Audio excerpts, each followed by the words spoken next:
Alors, comme je le disais, on va parler ou on va se développer sur le sport ce matin avec vous. Philémon, bonjour. Good morning, Nathalie. Bonjour, Lynette. Bonjour, Philémon. How are you today? Perfectly well. Yes. Je vais très bien. Sports it is. Sport, right? Football first. Oh, football first. Yeah. On commence par le football.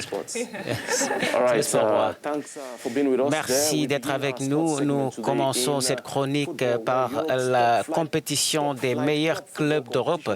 La finale de la Ligue des Champions aura lieu demain, samedi 1er juin.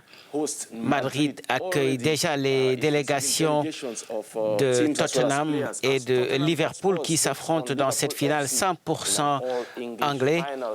Serge Aurier de la Côte d'Ivoire et Victoria Wanyama du Kenya représenteront le continent côté Spurs qui, pour leur première finale de Ligue des Champions, espèrent couronner leur saison avec une victoire qui serait la plus grande de leur histoire. C'est ce qu'espère l'ancien joueur Jermaine Jenas, très dithyrambique à l'égard de l'entraîneur Mauricio Pochettino.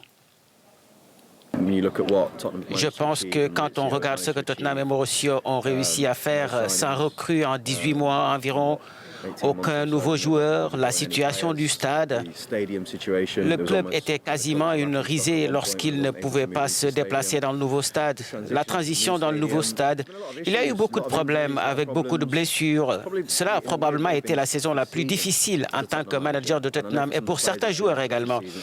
Cela a été une véritable galère et je pense que cette union, ce lien qu'ils ont tissé avec leur manager ces 3, 4, 5 dernières années les a aidés à traverser cette saison et à atteindre le plus grand moment dans leur histoire de Tottenham, probablement une finale Ligue des Champions.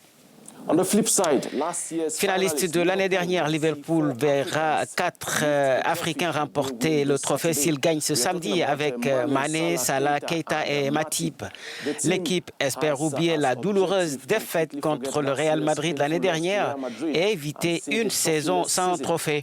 Une occasion pour le Sénégalais Sadio Mané d'augmenter ses chances de remporter le prix du meilleur joueur africain avec une victoire ce samedi, bien sûr. Pour être honnête, je suis d'abord très heureux et très fier. Pour moi, c'est un rêve devenu réalité. Et ce sera énorme de gagner cette finale, bien sûr. Oui, nous avons été un peu déçus car nous voulions remporter la Ligue des Champions. Mais nous l'avons bien pris et comme vous pouvez le constater cette année, nous sommes à nouveau en finale. Je pense que c'est très important et un bon signal. Tirons profit de notre expérience de la saison dernière pour gagner cette saison. Eh bien, le match aura lieu à 20h GMT et puis notez la finale retour de la Ligue des Champions de la CAF ce soir.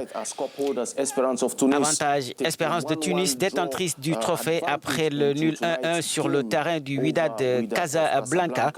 Le match débute ce soir à 21h. At exactly 21 o'clock GMT. We move over into Olympics where Parlons maintenant d'autre chose. La championne olympique du 800 mètres, Caster Semenya, a interjeté appel mercredi devant la Cour suprême fédérale suisse contre les règles imposant aux athlètes féminines de moyenne distance ayant un niveau naturel élevé de testostérone de le réduire par le biais de médicaments. Je suis une femme et une athlète de classe mondiale. L'I2AF ne me droguera pas et ne m'empêchera pas d'être ce que je suis, a déclaré Semenya. Elle avait perdu un recours le 1er mai devant le tribunal arbitral du sport qui estime que les règles de l'I2AF étaient nécessaires pour garantir l'équité dans les différentes compétitions. Caster Semenya a indiqué qu'elle demanderait à la Cour suprême fédérale suisse d'annuler la décision du TAS dans son intégralité. Et puis, Semenya a répété à plusieurs reprises qu'elle ne prendrait pas de médicaments pour se conformer à la réglementation entrée en vigueur le 8 mai et promis de continuer à concourir aux 800 mètres. Voilà, retrouvez plus d'informations sportives sur www.africanews.com et sur nos réseaux sociaux.